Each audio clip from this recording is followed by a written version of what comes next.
بسم الله والصلاة والسلام على رسول الكريم. أهلا وسهلا بالمتتبعات الحلوات. فكرة غداء أو عشاء: أرز بالدجاج. نبدأ بسم الله، ولكن مش بالطريقة التقليدية، يعني بطريقة مبتكرة أكثر. عندنا كيس تاع شعيرية، عندنا شوية قرفة، شوية ورق غار، نحمروهم مليحة مع الزبدة. عندنا نوجدو البصل مع الثوم، عندنا نجيبو الدجاج اللي عندنا نحطوه يتقلى مليح، ثم نحطوله البصلة ونحطو شوية ثوم وخليوه يتحمر مليح مليح حتى تتبال هذيك البصلة نهائيا. انايا حبة تاع بصلة كافية وافية. حطوا ورقة على رند نسيت اسمه، ديما ننسى. ومن بعد كي واش نديرو سيدتي؟ نكملوا المراحل المتبقية. عندنا شوية ثوم، نحطو الثوم تاعنا عليها باش تاخذ نكهة. وما نساوش اهم حاجة اللي باش نتبلو بها، اللي هما التوابل. باش نتبلو هذه الخلطة تاعنا نحتاجو الى توابل. بالنسبة كيف يقولوا لها دويدة راني خلطها مع الرز، راني نخليها تتحمر، نحمرها مليح. ومن بعد باش نخلطها مع الرز هنا حاولت نديرها شوية بصلة باش تنكهنا. بعد نحي البصلة هذيك والرز نحيها. ثم سيدتي بعد ما تحمر هذيك دويدة مليح، من بعد راني موجدة كاس تاع الرز مغسلاته باش نضيفو عليها مع كاس تاع الرز تاعنا. بعد ما غسلناه كاس دويدة مع رز يقبلوا 3 كيسان ماء. نرجعوا للطبق تاعنا واش نديروا له التوابل. راس الحانوت، التوابل اللي عندكم في الدار واللي تبغيوهم نتوما. عندنا شويه فلفل كحل والملح اكيد.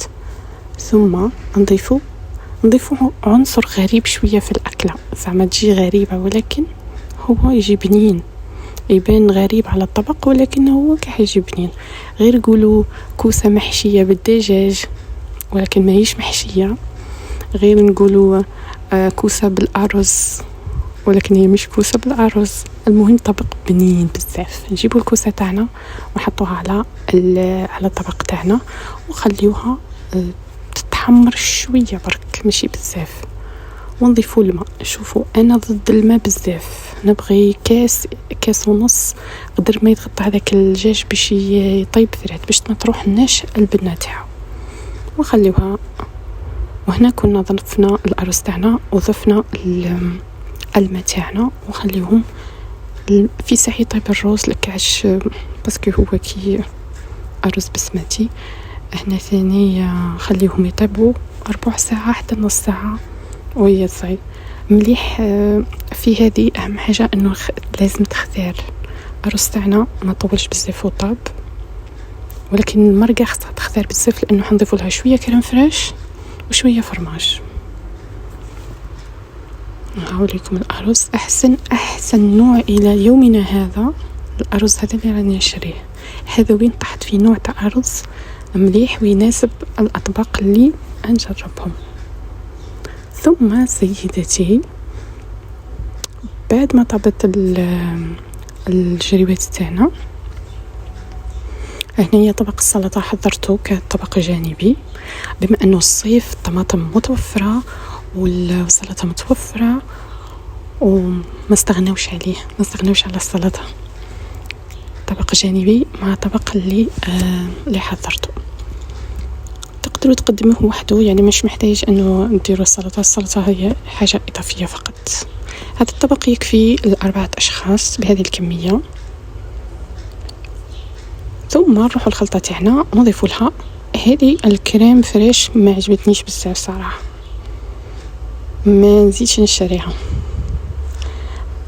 نصبوا شويه هذيك الكريم فريش ونخليو الخلطه تاعنا مع ملعقه تاع فرماج. خاصها تكون شويه ناصفه، تكونش بزاف. ثم سيدتي بعد ما نخليوها تزيد تنصف مليح مده 5 دقائق نقدموا الطبق تاعنا. واذا عجبكم المحتوى ما تنسونيش بلايك وشير وكومنت باش نتشجع باش نقدم اكثر. وهذه هي. وهو الارز تاعنا قدمناه في صحن التطبيق. لازم تكون كلمه هكا زايده في صحن التطبيق.